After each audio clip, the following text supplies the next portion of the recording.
Thank you. उलट तुम्ही inspire झाला आमचे व्हिडिओ बघून, आम्हाला खूप छान वाटलं. आनंद वाटतो. खूप दिवसापासून ती इच्छा होती. ते आज फायद्याचं खरंच होतं. तरुण पिढीला एवढा फायदा होतो की ना, आता माझ्यासारख्याने आज माझ्या बरोबर म्हणायचंय की ऑलरेडी शेतीमध्ये तुमचे व्हिडिओ बघून आहे ना इन्व्हॉल्व झाले. ती शेती अशी वाटणी देत होते की करून ठेवत होते.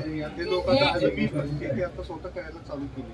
आज तुमचा मॅडममुळे. कारण तुम्ही एवढे असून एवढे पैसे कमवता शेतीमध्ये, आपण का नाही करू शकत? सगळं केलेलं आहे. त्यासाठी तुम्हाला त्यामुळे आम्ही सगळीजण म्हणजे माझ्यासाठी ग्रुपमध्ये 5-6 मित्र आहेत. त्याच्यामुळे त्यामध्ये आले आणि खास तुम्हाला भेटायचं होतं, पण आज योगायोग शॉर्ट मध्ये तुम्ही भेटला. हेच आमचं खूप मोठं चांगलं म्हणायचं, भाग्य म्हणायचं मॅडमची तुमची भेट झाल्याबद्दल.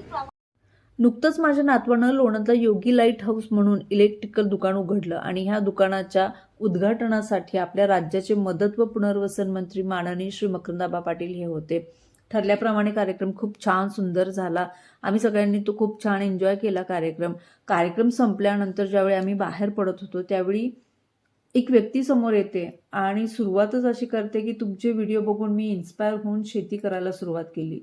ते बघून पहिल्यांदा तर मला खूप नॉर्मल वाटलं, पण पुढे ज्यावेळी त्यांनी मला सांगितलं की त्यांनी खूप चांगली नोकरी सोडून शेतीकडे येण्याचा निर्णय फक्त व्हिडिओच्या मुळे घेतला, हे ऐकून मात्र मला धक्का बसला होता.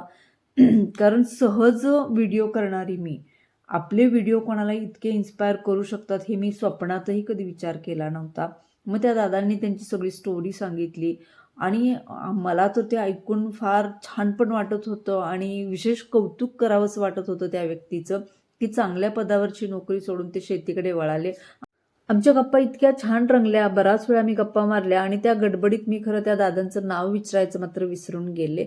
तर त्यांनी जर माझा हा व्हिडिओ बघितला ना तर मला कमेंटमध्ये नक्की नाव सांगा.